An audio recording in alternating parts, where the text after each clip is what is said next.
What up, world? It's Fast with Reverb. Back in the studio, working with 808 samples. 808s are drum sounds from the TR-808 drum synthesizer released by Roland in the 80s. Its booming kick drum and iconic percussive sounds are used on countless amounts of records across all genres of electronic music. Now, you may not be able to afford a genuine TR-808 as they have become prized pieces, but you could definitely afford a genuine 808 sample pack. Today, we are using the 808 from Mars pack, curated by Samples from Mars. This pack is regarded as like one of their best 808 drum packs, and it features samples recorded off an original TR-808, serviced by an engineer who used to work at Roland in the 80s. This pack is very clean, and the 808s are tuned to perfection, recorded through their API console, processed with Mars's big collection of hardware saturators, compressors, filters, and EQs. They even took the time to cut these to tape, and if pure analog isn't your thing, these same samples are recorded digitally through the Apogee Symphony.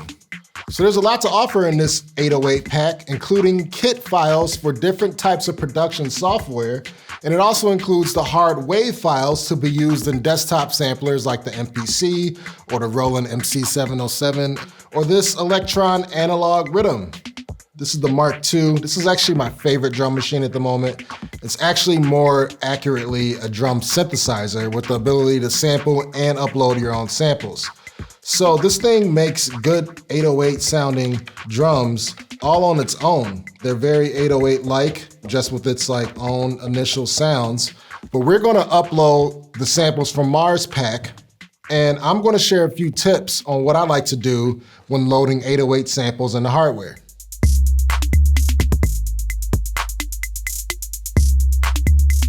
All right, so my first tip with using 808s in hardware, and honestly just with using 808s in general, is tuning. If you want to tune your snares so they're in key with your bass or with your leads or whatever, you can do that. On the original 808, you had a tune knob for the pitch of the toms and for the congas, which were actually the same settings. Roland wanted these drum sounds to stay within their realm for the most part, but when you have samples, you can go beyond the boundaries with your tuning.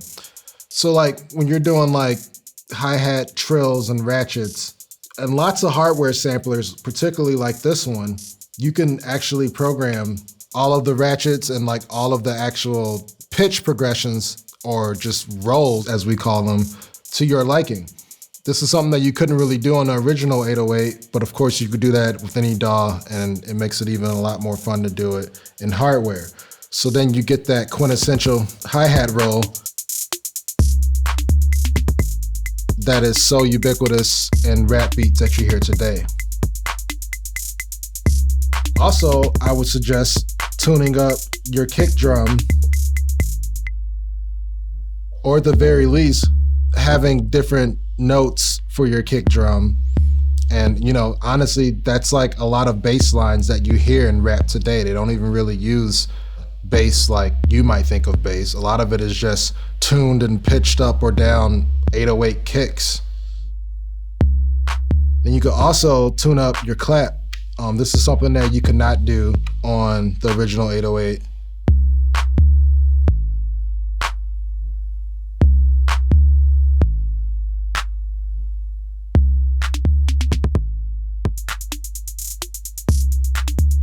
And as you hear on the snare, I also got the same type of like pitch roll happening, where I'm coming in with different pitches for the same type of snare head. Tuning can be like the main difference between your 808s and another producer's 808s.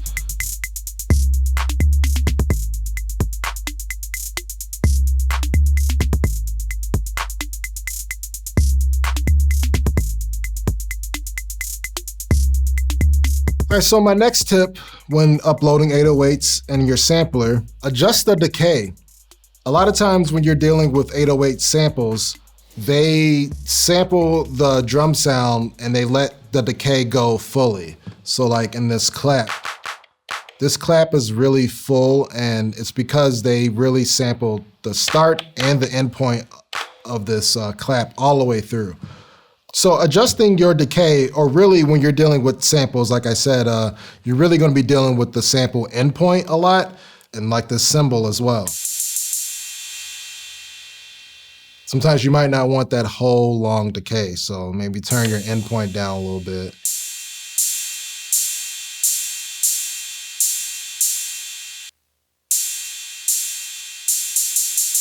Or you could always adjust the amplitude of your sample itself, so that way it fades out instead of just cuts out. Same thing for the bass drum.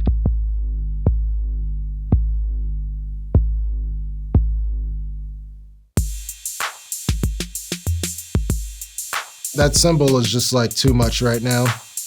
So let's go back to that cymbal. Let's turn that decay down.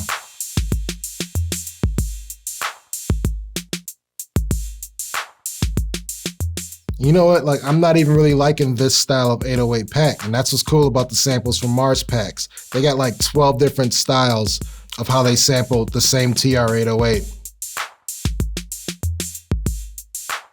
Let's try the Mars 808 pack. This is drums that I just single-handedly selected from a bunch of different packs within the 808 from Mars pack.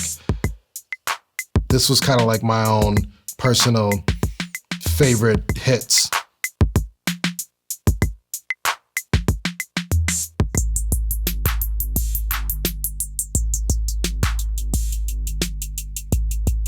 So my next tip when using 808 samples is use filters. I like to put a filter on percussive sounds, mainly to add some character. And there were no filters on the original 808, so this is really where you can start to do some sound design. I like to think of an 808 as like an initialized preset on a synthesizer. And in essence, that's what they really are. Like I said, with filters, you can really bring out the character, particularly in like hi-hats. Let's use like this high pass filter.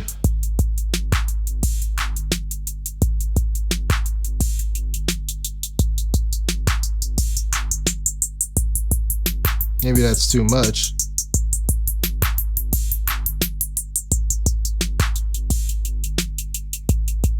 But you've just like dramatically changed the tone of that hi-hat just by using a filter. That could work the same way on a clap. And you could just basically create a whole new sample for yourself.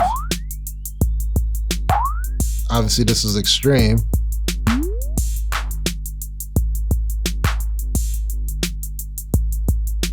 Really making this snare lighter is good for when the snare is not the driving force in your beat and you want to do snare rolls and whatnot, like that.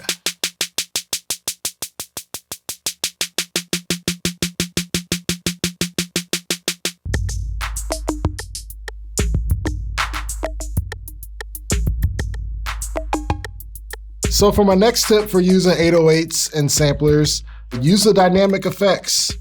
Now, the cool thing about sample packs, particularly this sample pack, they took care of a lot of the dynamics for you. Like I mentioned earlier, there's like 12 different styles of packs here. So like listen to this clean pack.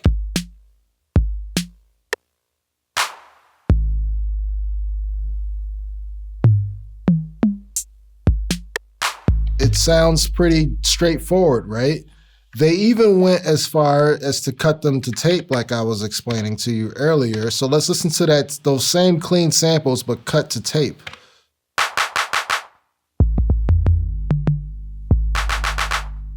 And if you wanted a little bit of more saturation, they actually have that. Let's go to the heavy saturated kit.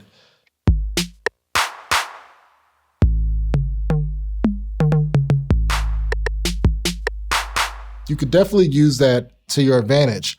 But if you want to use your own dynamics, that's cool too. Or don't feel like you have to just stop because they did a lot of saturation. You could always add more or add some compression or even some distortion.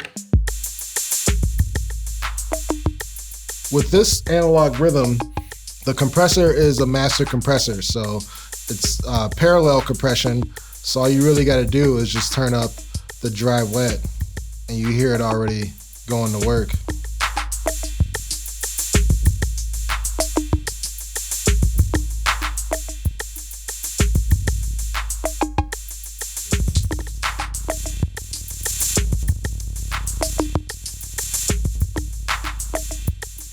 So this compressor can really get things compressed and almost in that just heavy saturated area. You could add some distortion as well, so let's do that.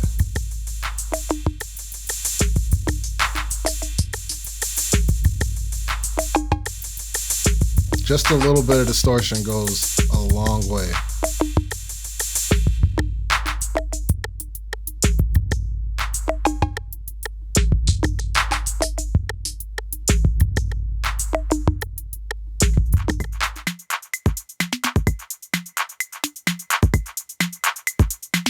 So the next tip for using 808s and samplers is to use the effects that are built in the hardware.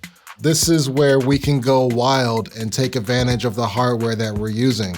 This machine offers a very cool delay and reverb effect, and I like to add particularly the delay to some of my hi-hats and whatever I got going on in the backbeat to just add some more swing and just extra rhythm. Let's add a little bit of delay on my hi-hats first and foremost. Watch how just adding a little bit of time-based effect can just add more rhythm to your groove.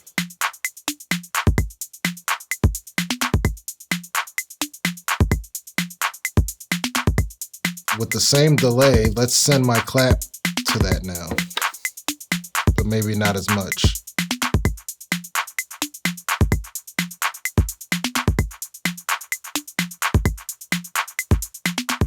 So I'm not even really using the cymbal, but I am using this maraca. Let's add a little reverb, pun intended, to just make some more space for that maraca to come through in the mix.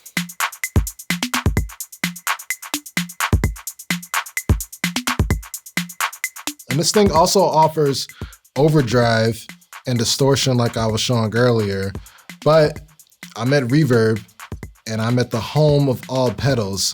So when you're using hardware and you got 1/4-inch jacks, why not run your drum machine through some guitar pedals? So I got this Plumes right here, and it's basically a tube screamer. This is gonna add a lot of overdrive to this beat, but let's bring it in.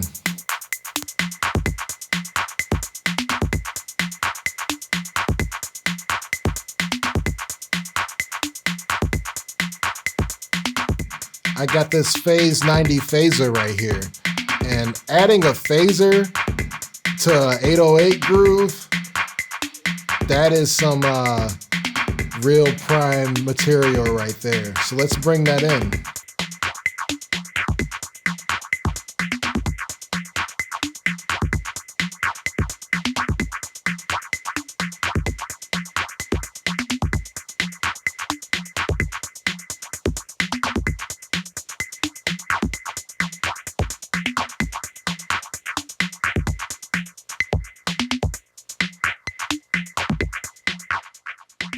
And another cool thing about the analog rhythm, and this is another cool thing about hardware in general, take advantage of the individual outputs if you have them.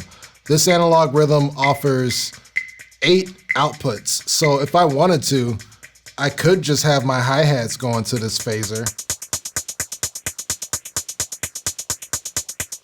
But I kind of like the whole beat going as is. But I'm just saying, that's like one of the advantages of using hardware.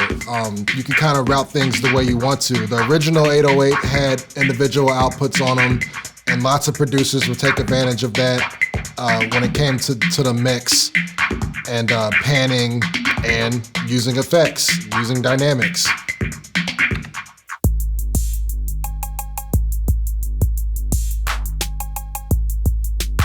So for my last tip when using 808 samples, Use more cowbell. Actually, no, in all seriousness, my last tip does have to do with the cowbell. This cowbell is probably the most iconic 808 sound next to the kick drum. When you hear this cowbell, you know that it is an 808 cowbell. It's very representative of the time when this thing came out, because it doesn't really sound like a cowbell at all. This cowbell is so identifiable that, again, if you tune it or if you try to make it sit in the mix by like adjusting the pitch, you're probably in essence gonna really lose the whole point of even having the cowbell. So I would just leave it alone, and I would actually just adjust the volume a little bit, because it bites through so much that you don't really need that much volume. And use more of it.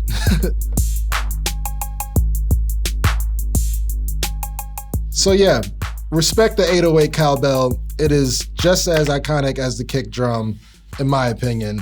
So that's what I like to do when I upload drum samples like these 808 from Mars sample packs into hardware. I love using hardware because everything is hands-on. And honestly, I love playing 808s off of drum pads. It doesn't get more livelier than that. And you know, obviously you could take all my tips and use them in your DAW of choice. All of the same tips that I just shared apply. And if you want to learn more about 808 drums and the history and how to just fatten up your own drum sounds and whatnot, click the link below. Well, that's all I got for you guys today. I'm Fest Grandiose, signing off with Reverb. Keep banging those 808s, stay safe, and keep creating.